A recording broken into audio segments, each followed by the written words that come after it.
एक ऐसा महान योद्धा जिसका पूरी हिस्ट्री में कोई जिक्र है ही नहीं, और अगर जिक्र है भी तो फिर उनको केवल एक छोटा सा लोकल हीरो बना करके छोड़ दिया गया है, जिन्होंने पूरे भारत को बचाया। आज के टाइम पर लोग उनको मुगलों से कंपेयर करते हैं। लोग कहते हैं जिस तरीके से मुगलों ने सालों तक भारत पर राज किया, ठीक उसी तरीके से जो एक बड़ा महान योद्धा जो इसने पूरे भारत को बचाया, आज लोग कहते हैं कि वो सिर्फ अपना राज्य को बचाता था। जी हाँ, मैं बात कर रहा हूँ छत्रपति शिवाजी महाराज की। छत्रपति शिवाजी महाराज वो मराठा हैं जिन्होंने महज 15 वर्ष की उम्र में भारत पर हिंदू हुकूमत जमाने की प्रतिज्ञा ली। शिवाजी महाराज का जन्म पुणे के शिवनेरी फोर्ट में 19 फरवरी 1630 को हुआ था, और जब इनका जन्म हुआ था तब मुगल सम्राट औरंगजेब का शासन था। इनके पिता शाहजी भोसले बीजापुर के सल्तनत में सेनापति के पद पर तैनात हैं और वे वहीं रहा करते थे। दक्षिण भारत पर आदिल शाह और कुतुब शाह जैसे मुगलों ने कब्जा कर रखा था। मात्र 15 वर्ष की उम्र में जब छत्रपति शिवाजी महाराज ने देखा कि हिंदू लोग, हिंदू मंदिर और गाय खतरे में हैं, तो उन्होंने भारत पर हिंदू हुकूमत जमाने की प्रतिज्ञा ली और इसी उद्देश्य से शिवाजी महाराज निकल गए अपनी सेना बनाने के लिए। वो 15 वर्ष की उम्र में निकल तो गए थे अपनी सेना बनाने के लिए, लेकिन उनके लिए जो सबसे ज़्यादा चैलेंजिंग चीज़ थी वो ये थी कि 15 साल के बच्चे पर एक कौन इंसान ही विश्वास करेगा, कौन उनकी सेना में शामिल होगा आकर के। और ठीक ऐसा ही हुआ, उनकी सेना में कोई भी नहीं आया, लेकिन उनके साथ में जो लोग खड़े हुए थे वो थे उनके दोस्त, उनके मित्र लोग। जिसके बाद उन्होंने बीजापुर के मुस्लिम सल्तनत पर धावा बोल दिया और मात्र 16 साल की उम्र में छत्रपति शिवाजी महाराज ने अपने दोस्तों के साथ मिलकर दोना के किले को जीत लिया। इस किले से शिवाजी महाराज को बहुत ज़्यादा खजाना मिला था, जिसकी मदद से उन्होंने अपनी एक बहुत बड़ी सेना बनाई और इसी सेना के बल पर शिवाजी महाराज ने अगले 2 सालों में पुरंदर, कोडाड़ा, चागन, राजगढ़ जैसे विशाल किलों पर भी अपनी हुकूमत जमा ली। अच्छा, जो इनके लड़ने का तरीका था वो थोड़ा सा अलग था, क्योंकि उस टाइम पर उनके पास में उतने ज़्यादा सैनिक नहीं हुआ करते थे, क्योंकि वहाँ पर सबसे ज़्यादा मुगलों का शासन था। तो जाहिर सी बात है, मुगलों के पास में ज़्यादा सैनिक हुआ करते थे, तो वहाँ पर ये क्या करते थे, ये अपने दिमाग का इस्तेमाल करते थे। ये छापामारी युद्ध किया करते थे, 2 घंटे नहीं थी। इनके पिता शाहजी भोसले को आदिल शाह ने उठा करके कारावास में डाल दिया। अच्छा, जो इनका दिमाग था ना वो काफ़ी ज़्यादा तेज़ था, और उस टाइम पर दिल्ली में शाहजहाँ का राज था।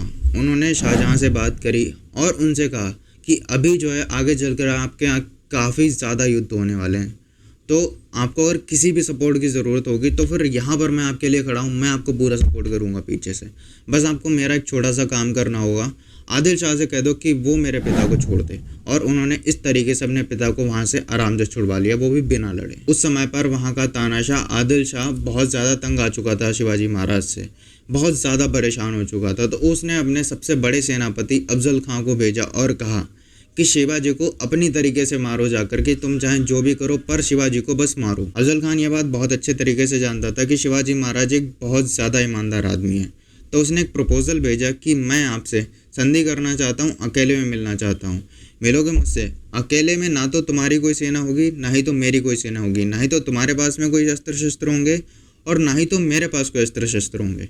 शिवाजी महाराज ने बोल दिया ठीक है, मिल लेंगे। लेकिन शिवाजी महाराज ये बात बहुत अच्छे तरीके से जानते थे कि उनको प्रिपेयर रहना पड़ेगा, क्योंकि अफजल खान था 7 फुट का और शिवाजी महाराज की उतनी ज़्यादा हाइट नहीं थी। अगर अफजल खान शिवाजी महाराज को पकड़ करके गले मिल करके अगर तेज़ से दबा भी देगा तो फिर उनकी हड्डियाँ टूट जाएंगी और वो मार भी सकता है।